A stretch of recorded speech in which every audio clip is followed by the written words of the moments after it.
Horror stories. Hindi. आखिरी bus stop. धीमी हवा की आवाज, दूर कहीं डॉग्स का भौंकना। रात के 2:30 बज रहे थे।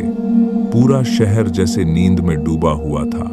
सड़कें सुनसान, हवा में हल्की ठंड, और बीच सड़क पर खड़ा था अरविंद, अपनी बस का इंतजार करता हुआ।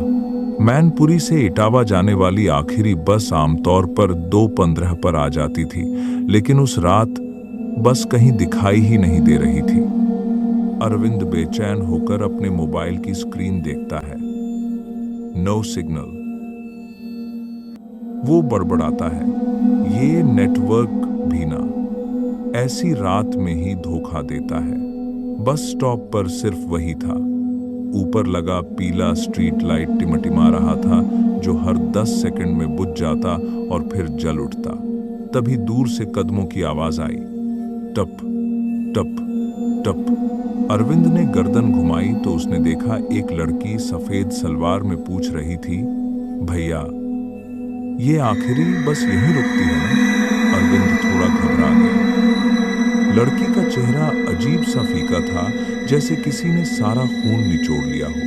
वो बोला, हाँ रुकती तो है, आप कहाँ जाएंगी? लड़की ने बिना पलक झपकाए जवाब दिया, घर, बहुत दूर है, आज देर हो गई। अरविंद ने पूछा, क्या आपके साथ कोई? लड़की अचानक मुस्कुराई, लेकिन वो मुस्कान इंसानी मुस्कान जैसी बिल्कुल नहीं थी, जैसे किसी ने होठों को कानों तक खींच दिया हो। अरविंद एक कदम पीछे हट गया और तभी बस की हेडलाइट दूर से चमकी। दोनों के चेहरे रोशन हो उठे। बस धीरे धीरे बस स्टॉप पर आ गई। ड्राइवर ने दरवाजा खोला और बिना अरविंद की तरफ देखे बोला, आ जाओ जल्दी। अरविंद ने राहत की सांस ली और बस में चढ़ गया। पीछे मुड़कर देखा, वो लड़की भी बस में चढ़ चुकी थी, मगर बस के बिल्कुल पीछे वाली सीट पर बैठ गई। बस में बस 3 लोग थे, अरविंद, वो लड़की और बस का ड्राइवर। बस जैसे जैसे आगे बढ़ती, बाहर की सड़क और भी सुनसान होती जा रही थी। चारों तरफ बस जंगल और बस की हेडलाइट जितनी दूरी तक चमकती। कुछ मिनट बाद अरविंद ने नोटिस किया कि बस के कांच में लड़की का प्रतिबिंब नहीं दिख रहा था। उसका दिल धक्के से रह गया। उसने ध्यान से दोबारा देखा, उसका खुद का रिफ्लेक्शन था, ड्राइवर का भी, लेकिन लड़की का बिल्कुल नहीं। अरविंद की सांस तेज हो गई। वो धीरे धीरे ड्राइवर के पास गया और धीमी आवाज में पूछा, भैया आपने उस लड़की को देखा? ड्राइवर ने बिना सिर घुमाए कहा, कौन लड़की? अरविंद हड़बड़ा गया। वही जो पीछे बैठी है। ड्राइवर ने गहरी सांस ली और पहली बार उसने अपनी आंखें अरविंद की तरफ घुमाई, लेकिन उसकी आंखें बिल्कुल लाल थीं, जैसे कई दिनों से सोया ही ना हो। ड्राइवर बोला, तुम भी देख लिया उसे? अरविंद का शरीर कांप गया। क्या मतलब?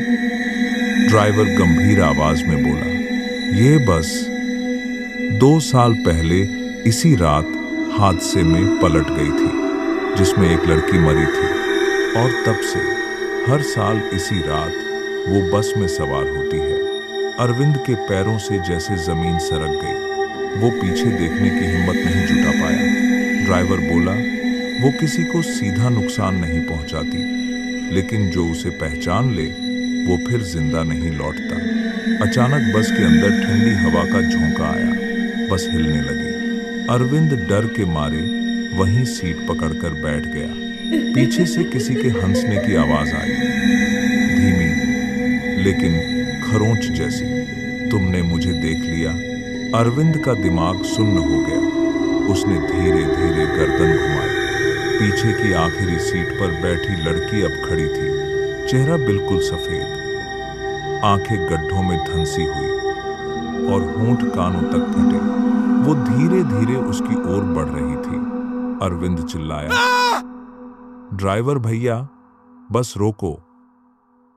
ड्राइवर ने घबराकर बस मोड़ी और बस धड़ाम से सड़क के किनारे पेड़ से टकरा गई। अंधेरा छा गया। जब अरविंद की आंख खुली, वो सड़क पर पड़ा था। बस गायब थी, ड्राइवर गायब, लड़की गायब। सिर्फ एक टूटा हुआ स्ट्रीट लाइट उसके ऊपर चमक रहा था। वो लड़खड़ाते हुए सड़क के किनारे चला और वहां एक पुराना जंग लगा साइन बोर्ड पड़ा था। यहां 2 साल पहले बस हादसे में 7 लोगों की मौत हुई। नीचे एक फोटो भी थी और उस फोटो में वही लड़की और वही ड्राइवर दिखाई दे रहे थे। अरविंद की चीख निकल गई, लेकिन कोई सुनने वाला नहीं था।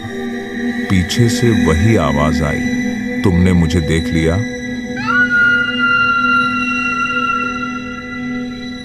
कहानी समाप्त। वीडियो पसंद आया? वीडियो को लाइक करें। चैनल पर नए हैं, चैनल को सब्सक्राइब करें।